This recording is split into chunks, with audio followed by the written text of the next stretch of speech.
Hey, it's Mike Brennan, and I'm flying solo today. Matt is on a little mini vacation with his wife.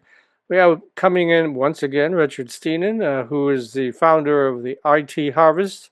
Find him at itharvest.com. He's been on the show for many years talking about all these various cyber threats out there in the world.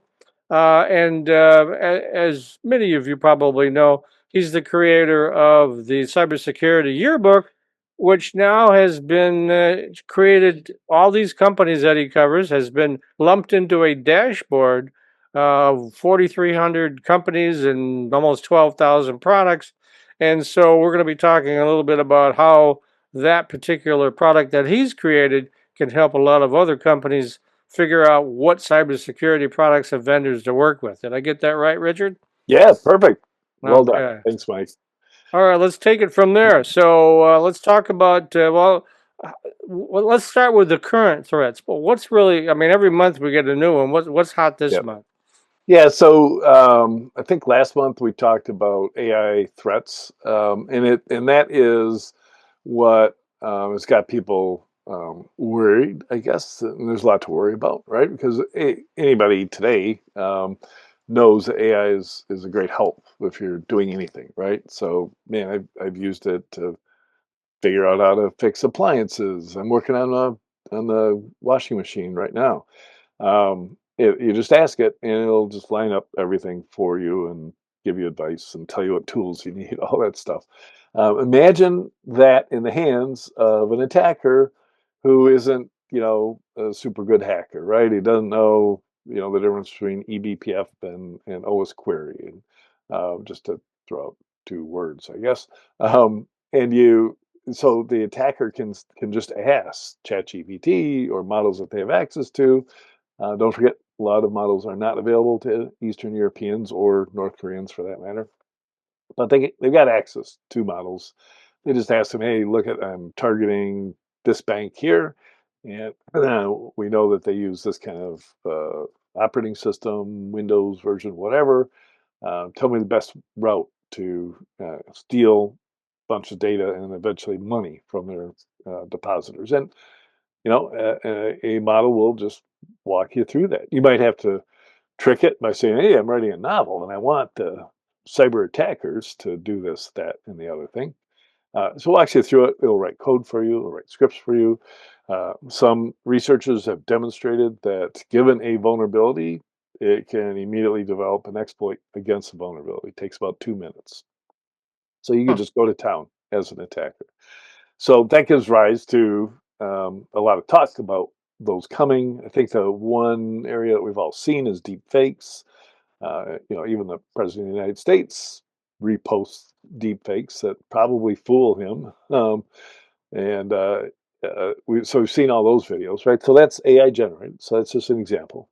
Um, there have been some deep fake reported attacks, against financial institutions where the fake person gets on a Zoom call to validate that they really want you to transfer $10 million somewhere. Um, so, so it's a big concern. How do we stop that? So that's given rise to a new category in the cybersecurity space. And I was hoping to, as I talk through this, share my screen, and I'm going to actually use the dashboard to help me illustrate what's going on. So we're talking about AI security vendors. So I've got a dashboard that basically makes it easy to find not only a solution, but find all the solutions. So for instance, we can search on country, and I could quickly determine, there are 2019 vendors here in the United States. 237 some in Israel, the number two country, or we can just search by category. And we found, so this product we've had for about 3 years, and we found that the differentiator between this product and PitchBook or Crunchbase is our categorization, right? So if you think about it, companies like PitchBook, TrackXN, Crunchbase, et cetera, don't have any industry analysts on board. They don't have subject matter experts on any category that they track. So they kind of have to, since they collect everything manually, they have to just rely on whatever the website says they are, or SIC codes or whatever. But I'm an expert in the cybersecurity industry, so I can determine where all these companies belong. And about 2 years ago, we created the AI security subcategory. So out of the 4,300 some vendors that you mentioned, I can quickly bring up a list, which I can sort, of all the vendors. So we're up to 173 vendors in cybersecurity. So let's just look through the categories over here. But note that I can sort year founded. And most are going to be founded in 2023 and beyond because, of course, AI itself didn't come about in the form we know until November 30th, 2022. And that was when ChatGPT was released on the world. Ever since then, it's been a literal explosion of new technology in the AI space. So I'll talk us through some of these subcategories. So you see guardrails is one of the most important ones. And another one is governance. So governance came fairly quickly because if you think about the rise of technology, right, invariably first there's a technology, then it becomes a big thing, and then people start worrying about the misuse of that technology. And that's exactly what's happening here. In the summer of 2023, less than a year after large language models became available, in the EU, they passed legislation for the AI Security Act, and it requires that you do things like discover all the AI tools that people are using in your organization. So how many people are using ChatGPT versus Anthropic versus DeepSeek, I guess it is, the Chinese version. Yeah, I Um, think that's what it is. Yeah. yeah, and not only that, where is it deployed? What are they doing? Does it have access to your data, et cetera, et cetera, et cetera? So controlling that, especially that discovery part, is AI governance. And then you've got guardrails, which is going the next step is, okay, now we're going to use guardrails to prevent people from doing inappropriate things with AI. So the models already have, their internal settings, which is prompting, pre-prompting that won't let you, you know, get the formula for a bomb or something like that. But as an organization, most companies are worried that their employees will leak data to the AI model. I want to stress that when you cut and paste, a bunch of customer records with credit card information and names and social security numbers and all that, and you want AI to, sort that model or that spreadsheet for you. So when you upload it to OpenAI, they're not stealing your data, right? They don't have access. Employees don't even look at the data, though they could. They said that they're not, and they're not going to train on your data, etc. So it's not an actual breach. The trouble is with our breach governance regimes, the definition of something that has to be reported and should never ever happen is the data getting out of your control, which is exactly what happens, right? So the data does exist inside the big models in file systems of OpenAI and Anthropic. Not that anybody's doing anything with it, etc. But in particular, health records, a definition of a HIPAA violation is losing control of that data. In other Hmm. words, somebody uploaded it. Now you got to report it to the regulators that, oh my gosh, this health record got went out of our control. So that's what you need guardrails for, and that would be a system quite often powered by AI that goes, that sure looks like a health record that you're trying to upload. We're not going to let you do that. So we're going to block you from doing that. We're going to block you from uploading anything with a credit card, anything with a social security number. Um, and so far that sounds like a category of tool called data leak prevention that's been around, for 25 years now. But you can go beyond just looking for matches to patterns, regex, that's called. And because it's AI looking at it, now the AI can infer intent of what you're trying to do. So you might upload the latest communication from the CEO and say, hey, do you think the company is going to beat its quarter based on what the CEO just told us? So a guardrail could prevent you from asking that kind of question or getting the answer. Hmm. So there are lots of, because fear of that kind of thing tends to sell pretty well. There are a lot of companies that address that. So number two, um, uh, between guardrails and governance, they command like 60% of the startups. But what's really, really cool is the SOC automation solutions. So SOC automation, and let's just look at those. And so we'll go back to our list, and we will look at the subcategory of SOC AI SOC automation. So that's just AI security SOC, and we'll search on that,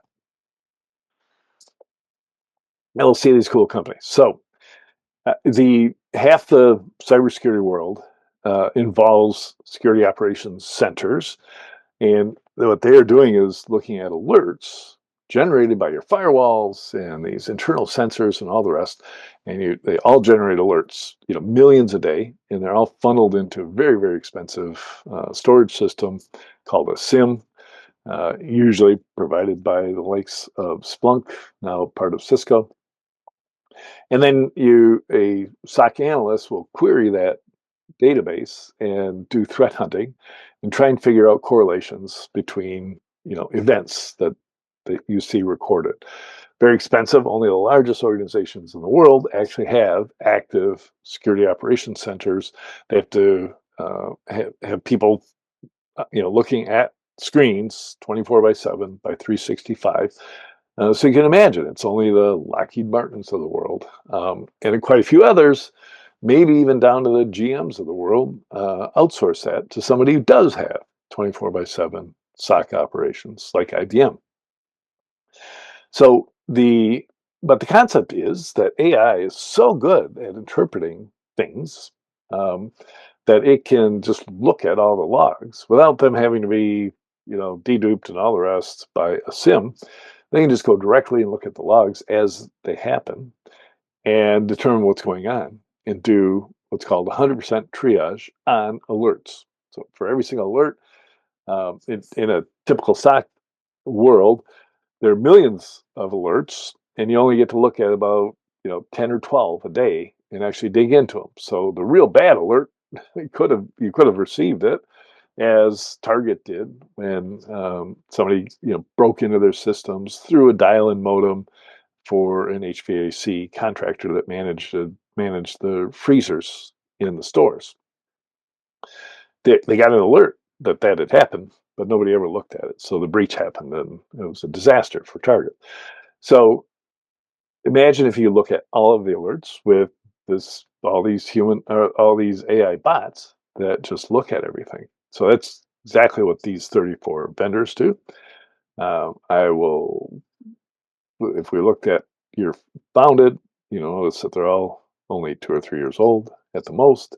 If you look at the growth rate so far in 2025, so we're in October 2025, and some, like Legion Security, have grown 3,600%, but that's because it grew from one person to 37 this year. Legion is worth digging into and taking a look at.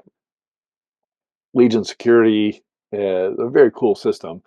They basically have a browser extension, and so it's the experienced SOC analysts would sit there with a browser extension learning as they went through repeated motions for investigating, misuse of a password. And then they do that 5, 6 times. It's learned all the steps that the SOC analyst did. And then he can put it in supervised mode, and then you can watch it as it takes the next alert and does all the same steps, comes to the right conclusion, and recommends or takes action. Once you're happy with all that, then you put it in unobserved mode, where it's just working in the background, and you can go off and train another bot on how to do some other activity. So very, very cool. If you look at, this is a typical page for a vendor that we maintain in the dashboard. So we've got the company name and logo and description of everything the company does. And then you can quickly go look at, well, let's see its headcount growth. And this is what the growth of a very fast growing startup looks like in its first year. it's already grown to 37 people. I imagine that is because they have funding. It'd be very strange if it would be amazing, miraculous if they had grown that fast without funding. And sure enough, July 30th of this year, they took in $38 million. July 30th of last year, they got their first investment. So, I don't know how much that was. Could have been 5 million, whatever, not reported. So and then you dig into the product as well. And this is where the dashboard really starts to help. So we have, it was kind of a cool evolution in that one of our first customers for API access to our data came back and said, we thought we were buying product data. And I was scratching my head going, well, I hope I never said we had product data. That's crazy. Nobody can collect all that product data. There's too many products I mean, I've been working on collecting the names of the companies for 20 years. They change constantly. And I finally got the processes in place so we can keep up with that change. There are about 340 acquisitions every year. We've already had 332 new fundings this year. There are a couple hundred companies that just fade away and go out of business. It's a full-time job just keeping track of all that. How in the world are we going to track all the products? Well, the difference between when we started ID Harvest and now is that now we have AI to help us. So we just give all the information on every vendor's website to AI, multiple passes through multiple models, and extract all the product information for all the products. So description, about 30% of them we have pricing for. We wouldn't for a new product like this. All the features, so explicit descriptions of the feature sets. You can imagine the use case for somebody doing competitive analysis, or lining features up against each other for if you're going to actually get a product. And then the usage and actions, which are all inferred by the AI from the feature set. So which is very, very cool, how it's deployed, integrations, etc. And then for enterprise buyers, they're very interested in mapping the products they use to frameworks like NIST Cybersecurity Framework 2.0. And we've already done all that work for every product. So you can immediately get that. You can have your whole stack of security solutions, and we can map to all of these. And hopefully, when you're done, every single one would be orange. In other words, they've covered everything in the cybersecurity framework. We do the same thing for CIS Critical Controls and MITRE ATT&CK, which is another framework people use. So you can see how exciting this is to work on. It is giving us this capability to look at an entire sector very, very quickly. We can export all these vendors. Wouldn't you like to have that list of 173 vendors that do this? And I want to make a point. I'm a industry analyst. I came from, I got my start as an industry analyst at the biggest company in the business, Gartner. And when I left Gartner, my goal was to create just what you're looking at here. Took 25 years to get there, and here we are. But I've noticed there's a huge difference between what I'm doing and what the big analyst firms do. And it really struck home when I heard that the founder, CEO of Forrester, probably the second best well-known analyst firm, basically said in an earnings call that they are not going to provide coverage for companies, vendors of products that sell less than $50 million a year in products. So in other words, they're just going to concentrate on the big fish, which is, I understand why it works. It's because only big companies pay analyst firms for their research. And big companies tend to buy from big companies. It's, they don't take risks. They don't look to innovate and be the leaders in anything. They just want to be secure, and therefore they're going to buy. Today it's CrowdStrike. Several years ago it'd be McAfee over some startup that had a better idea. Like like CrowdStrike was a startup not too long ago. So, but I think that goes against the grain. It's not the way the world is going. The world is going to more and more and more companies at an alarming rate, and you have to offer coverage to all of these vendors, just like here on Michigan Tech TV. This is the first time that Legion Security, Prophet Security, Pre-Security, Kevlar, Exaforce has gotten any airtime in a close to TV experience, let alone from any of these analysts. So um, imagine if you were, at a large enterprise and you're director of security and you've heard from somewhere that SOC operations is due to be automated, and you want to start digging into it so you know which one of these companies to start talking to. Imagine going to, Forrester or Gartner. They don't publish research on startups.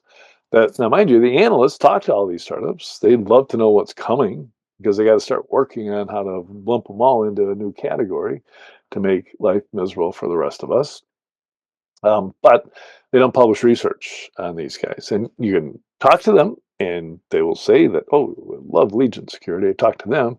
Did they talk to all 34 of these vendors? I don't know.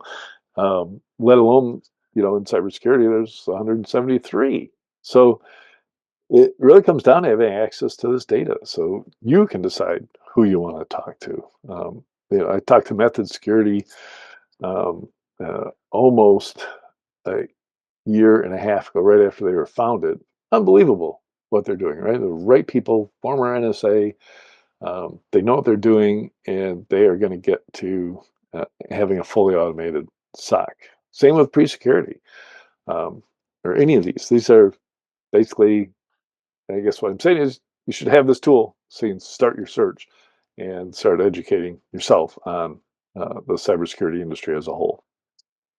So, who would you expect that would benefit most from subscribing to your database service? What types of job descriptions? We're not asking companies or names, just the job description. Who would benefit the most? Yeah, so it evolved with the product when we first launched, and still to this date, super, super valuable to the research associates at investment firms, both private equity and VCs, and they are given, well, monumental tasks to find all the competitors, the so and so that we want to invest in creating essentially a market report and a total addressable market for all these different areas. So we can just cut weeks and weeks out of the time required to do that.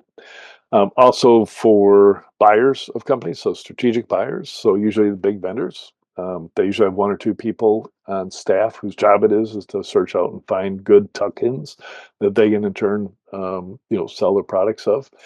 So, if you're at one of those big ones, Palo Alto, Cisco, Fortinet, then you would want to be a subscriber, and a couple of those are. And and then as we added the products, though, everything changed for us, especially after we added the NIST mapping, because now we're of interest to buyers of security products. And so those are going to usually be directory level, or a director level, or a CISO, Chief Information Security Officer, security architects for sure. It's one of the top titles that we see, calling in and asking about it, because they're the ones that are given the task, to build a security stack to protect a new endeavor. It could be a new product line, could be a new company that they've acquired, and so they're looking the most at new cybersecurity purchases. Um, yeah, and then it turns out anybody who sells to cybersecurity vendors is very, very anxious to become subscribers and use our data. Just imagine if you're a headhunter, for instance, wouldn't you like the list of all these companies sorted by total funding? And now you know who's got money, who's going to be buying, or not buying, but hiring very expensive marketing and salespeople. You just look at this list, and you should be talking to Torque and Exaforce and 7AI today in Prophet Security and Andesite. All of these are hiring and would hire from using a headhunter to do that. So that's the short list. Huh. Okay. And so, if folks, after watching this video, decide they want to reach out to you, how's the best way to do that? Yeah, just go to dashboard.itharvest.com. You can see that up here. And you'll immediately be presented with the ability to set up a demo. Click here for a demo kind of thing. So I know that they came from your show, Mike. They should somewhere in one of the form fields say 919. And that just helps me. They don't have to, but it helps me if they do that. And we'll set up a time to talk and walk through your use case, do a demo for you, and we'll get you going. All right. Well, thanks for being on the show today, Richard. I think this is an incredible tool that would help a lot of folks and will help you get the word out. Thank you so much, Mike.